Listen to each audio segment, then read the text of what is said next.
Hello દોસ્તો, આપ સર્વ વિદ્યાર્થી મિત્રોનું સ્વાગત છે આપ સર્વની એકમાત્ર યુટ્યુબ ચેનલ આરએફની મોજમાં એફઆરની મોજમાં. મિત્રો, ચેનલ પર પહેલી વાર પધાર્યા હોય તો ચેનલને સબસ્ક્રાઇબ કરો કે ના કરો એ તમારી મરજી, પરંતુ આ વિડીયોને તમારા મિત્ર સાથે શેર કરી દેજો જેથી એને પણ ઉપયોગી વિડીયો આપણો થઈ શકે. મિત્રો, આ વિડીયોની પીડીએફ તમે મેળવી શકો છો. આ પીડીએફ મેળવી શકો છો આપણા વોટ્સઅપ ગ્રુપના અંદરથી, અને ત્યાં ના જોડાવવું હોય તો ટેલિગ્રામ ગ્રુપના અંદરથી પણ મેળવી શકો છો.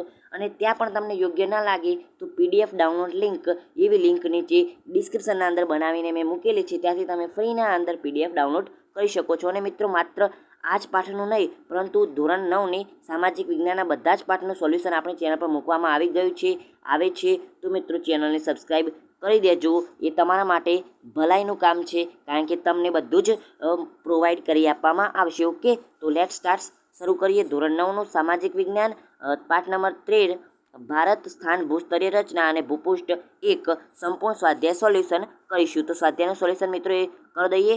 એના અંદર જોઈએ તો પહેલું છે કે નીચેના પ્રશ્નો ટૂંકમાં ઉત્તર લખો. ભારતનું પૂર્વ ગોળાર્ધમાં મોકાનું સ્થાન છે શાથી? તો ભારત પૂર્વ ગોળાર્ધમાં મોકાનું સ્થાન ધરાવે છે અને તેનું વ્યૂહાત્મક મહત્વ પણ વિશેષ છે, જેમાં પ્રાચીન કાળમાં પરસ્પર સંબંધોને વિકસાવવામાં સમુદ્રનો મહત્વપૂર્ણ યોગદાન છે.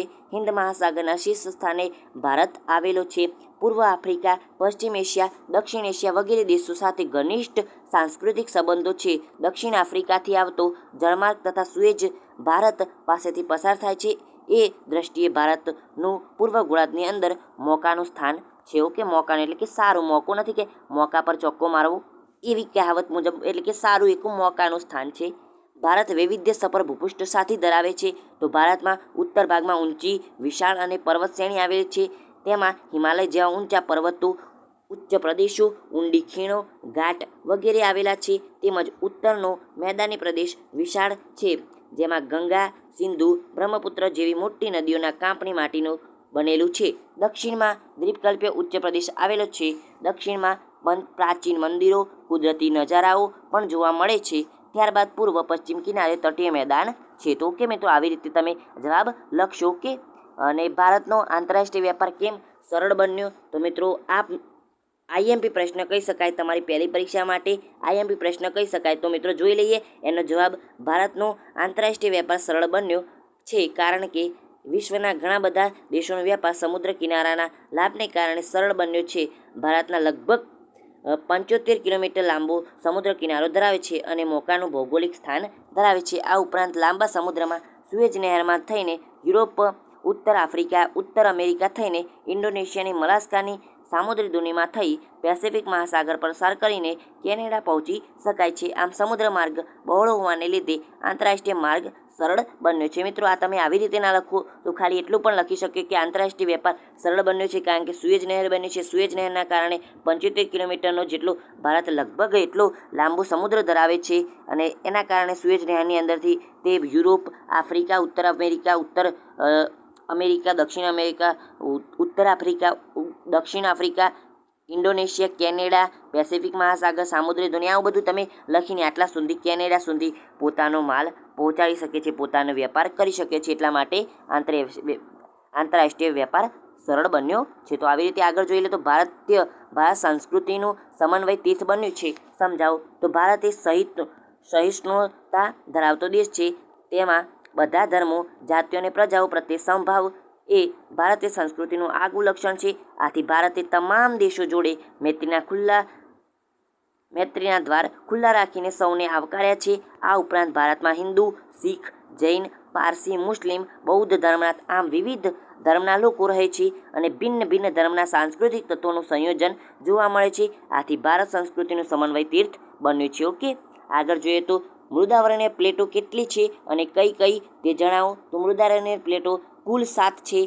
પેસિફિક પ્લેટ, ઉત્તર અમેરિકન પ્લેટ, દક્ષિણ અમેરિકન પ્લેટ 3 થઈ, યુરોપિયન પ્લેટ 4, 5મી આફ્રિકન પ્લેટ, 6ઠી ઇન્ડો ઓસ્ટ્રેલિયન પ્લેટ અને 7મી એન્ટાર્કટિકા પ્લેટ. આગળ જોઈએ તો નીચેના શબ્દોની સંકલ્પના સમજાવો. પ્રમાણ સમય, તો સમગ્ર દેશના તેના મધ્ય ભાગમાં કે મહત્વના સ્થળોનો સ્થાનિક સમય તે દેશના પ્રમાણ સમય માનવામાં આવે છે. આ સમય દેશના બધા જ સ્થળોએ લાગુ પડે છે. ભારતમાં એક જ પ્રમાણ સમયરેખા છે, જ્યારે યુએસમાં 6 અને રશિયામાં 11 પ્રમાણ સમયરેખા આપવામાં આવી છે. ઓકે, તો આઈ થિંક તમને સમજાતું હશે પ્રમાણ સમયરેખા એટલે શું. ઓકે, તો ભારતની અંદર એક જ પ્રમાણ સમયરેખા છે, જ્યારે રશિયા અને અમેરિકા જેવા દેશોની અંદર વધારે પ્રમાણ સમયરેખા છે. કર્કવૃત જોઈએ તો વિષુવવૃત્તથી 23.30ને અંતરે આવેલા અક્ષાંશ વૃત્તને કર્કવૃત કહે છે. મિત્રો, કર્કવૃત તમારે દોરવાનું પણ પૂછાશે, જે નકશાની અંદર પૂછાય છે. 3 માર્ક્સનો નકશો પહેલી પરીક્ષાના અંદર પૂછાશે અને બીજી પરીક્ષાના અંદર પણ 3 માર્ક્સનો નકશો પૂછાશે. એની અંદર તમને કર્કવૃત મોસ્ટ આઈએમપી કહી શકાય તે તમને દર્શાવવાનું કહી શકે છે. તો તૈયાર કરી દેજો. કર્કવૃત 23.30 કમ્પ્લીટ દોરવાનું રહેશે. ઓકે, આગળ જોઈ લઈએ તો આગળ દ્વીપકલ્પ જોઈએ તો જેની 3 બાજુએ સમુદ્ર કે પાણીનો વિશાળ જથ્થો હોય તેને દ્વીપકલ્પ કહેવાય છે. દાખલા તરીકે સૌરાષ્ટ્રનો દ્વીપકલ્પ અને માળવાનો. આગળ જોઈએ તો અપસારી પૃથ્વીની સંરચનામાં કેટલીક પ્લેટો એકબીજાથી દૂર થઈ રહી છે, જેને અપસારી પ્લેટ કહેવામાં આવે છે. અપસરણની ક્રિયાથી ભૂપૃષ્ઠ પર સ્તર ભંગ થાય છે. ગોળાર્ધ જોઈએ તો સમગ્ર પૃથ્વીનો વિષુવવૃત્ત 2 સરખા ભાગ પાડે છે. તે ભાગ પૃથ્વીનો ગોળાર્ધ કહેવાય છે. વિષુવવૃત્તથી અંતરે આવેલો ઉત્તર ગોળાર્ધ અને દક્ષિણે આવેલો દક્ષિણ ગોળાર્ધ કહેવાય છે. ઓકે, આગળ જોઈ લે તો મિત્રો, અને જે દ્વીપકલ્પની વાત હતી તો એના અંદર તો આપણે કહીએ તો એક પહેલાં ગોંડવાના લેન્ડનો નામનો એક દ્વીપકલ્પ જ હતો, અને જેના અંદરથી વિવિધ દેશો અલગ પડ્યા હતા, ભાગ પડ્યા હતા. ઓકે, આગળ જોઈએ તો અભિસરણ, તો કેટલીક જગ્યાએ મૃદાવરણ પ્લેટો એકબીજાની નજીક આવી રહી છે. આ પ્લેટને અભિસરણ પ્લેટ કહેવામાં આવે છે. ઓકે, આગળ જોઈ લઈએ. આગળ છે નીચેના પ્રશ્નના ટૂંકમાં જવાબ લખવાના. પ્રશ્ન જવાબ લખવાના છે. ભારતના સ્થાન અને વિસ્તાર વિશે માહિતી આપો. તો વિશ્વના દેશોમાં ભારત આગવું સ્થાન ધરાવે છે. ભારતના મુખ્ય ભૂમિખંડોનો વ્યાપ 8.4 થી 37.6. યાદ રાખજો, 8.4 એટલે કે જે 8.4 એના અંદર કેવી રીતે યાદ રાખવાનું, 8 ભાગ્યા 2 કરીએ એટલે 4, તો 8.4 એવી રીતના, અને 37.6 તો 37ના અંદર 1 બાદ કરીએ તો 6 એટલે કે 37.6. ઉત્તર અક્ષાંશ યાદ રાખજો, અને 68.97 તો એની અંદર તમે યાદ રાખી શકો છો કે 8ના અંદરથી 1 જાય તો 7, અને 9ના અંદર થી 3 જાય તો 6, એવી રીતે 68.97 થી 97.25 એટલે કે 68.97 યાદ રાખવાના. 97.25 તમને યાદ રહી જશે. પૂર્વ રેખાંશ વચ્ચે આવેલા છે. મિત્રો, આ મોસ્ટ આઈએમપી પ્રશ્ન કહી શકાય હોય તમારી પહેલી પરીક્ષાની અંદર 4 માર્ક્સના પ્રશ્નોની અંદર. તો મિત્રો તૈયાર કરી લેજો પ્રશ્નોની અંદર.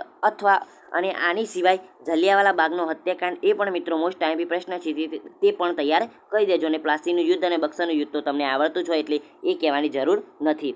ભારતની મધ્યમાંથી કર્કવૃત પસાર થાય છે. 23 પોઈન્ટ અહીંયા અલ્પવિરામ મુકાઈ ગયો છે, પરંતુ મિત્રો પોઈન્ટવાળું જે ટપકું કહેવાય તે ટપકું મૂકવાનું છે. 23.30 ઉત્તર અક્ષાંશ, 0 પણ વધનો લખાઈ ગયો છે.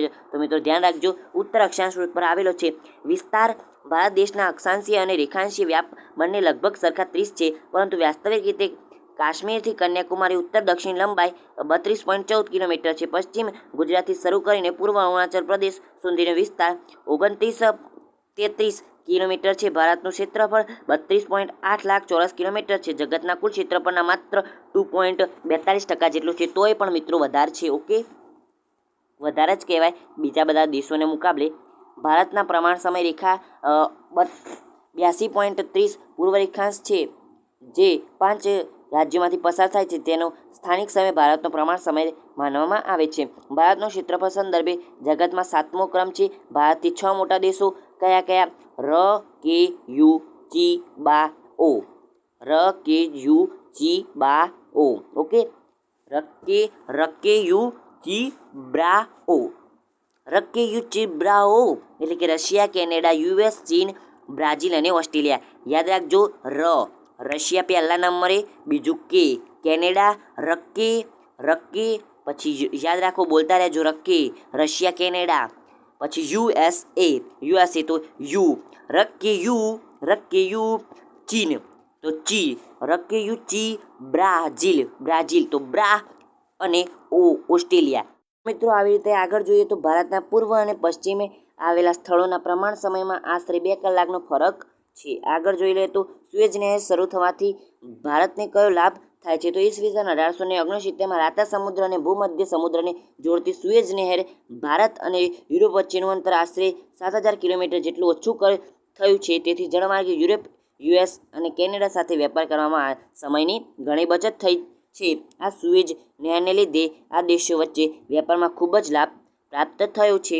ઓકે, આગળ જોઈ લઈએ. આગળ આપણે જોઈએ તો આગળ છે આપણો પ્રશ્ન, પૃથ્વીની રચના વિશે વિસ્તૃત માહિતી આપો. તો મિત્રો લખેલું છે મિત્રો, પીડીએફ મેળવી શકો છો. હું તમને બતાવતો નથી, પીડીએફ તમે ફ્રીના અંદર મેળવી શકો છો.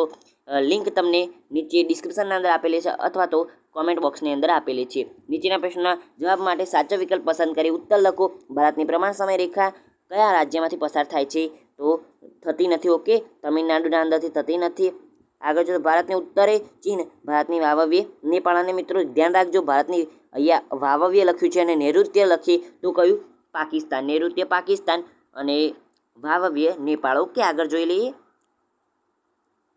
અને ઉત્તર પશ્ચિમ કહીએ તો અફઘાનિસ્તાન. નીચે આપેલ રાજ્યોને દક્ષિણથી ઉત્તર દિશાના ક્રમમાં ગોઠવો. કેરળ, આંધ્રપ્રદેશ, મધ્યપ્રદેશ, દિલ્હી, ઉત્તરાખંડ. નીચેના પૈકી કયો દેશ ભારતના ક્ષેત્રફળ સંદર્ભે વધુ વિશાળ છે? કેનેડા. આગળ જોઈ લે તો કેનેડા. એ Canada Bharat, Canada Canada Canada Canada વાળા. ઓકે, એટલે ગીત બની ગયું એક તો. ભારતના પડોશી દેશોના સંદર્ભે કઈ જોડી અયોગ્ય છે? તો બાંગ્લાદેશ પશ્ચિમ. બાંગ્લાદેશ પશ્ચિમમાં આવે, એટલે પશ્ચિમમાં તો સમુદ્ર આવેલો છે, અરબ સાગર ભારતની પશ્ચિમના અંદર. અને છેલ્લા ગુજરાત છે. અને એક કહી શકીએ તો જે કહી શકીએ ને આપણી નૈઋત્યની અંદર નથી પાકિસ્તાન આવેલું છે. નૈઋત્યની અંદર પાકિસ્તાન આવેલું છે, પશ્ચિમના અંદર તો સમુદ્ર જ કહી શકાય. અહીંયા નૈઋત્યની અંદર પાકિસ્તાન છે મિત્રો. ઓકે, તો અહીંયા ખોટું છે, બાંગ્લાદેશ પશ્ચિમ એ ખોટું છે. આગળ જોઈએ તો મોજ કરો મિત્રો. Thanks for watching. ફરી મળીશું આવતા વિડીયોમાં. ત્યાં સુધી મિત્રો ચેનલને સબસ્ક્રાઈબ ના કરી તો સબસ્ક્રાઈબ કરી દેજો. તમારું કંઈ નથી જવાનું અને ઉલટું તમારી મદદ થશે મિત્રો.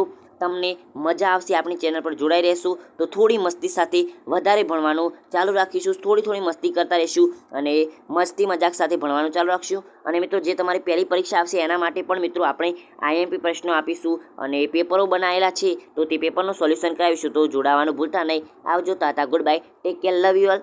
તાતા, good bye, take care, love you all.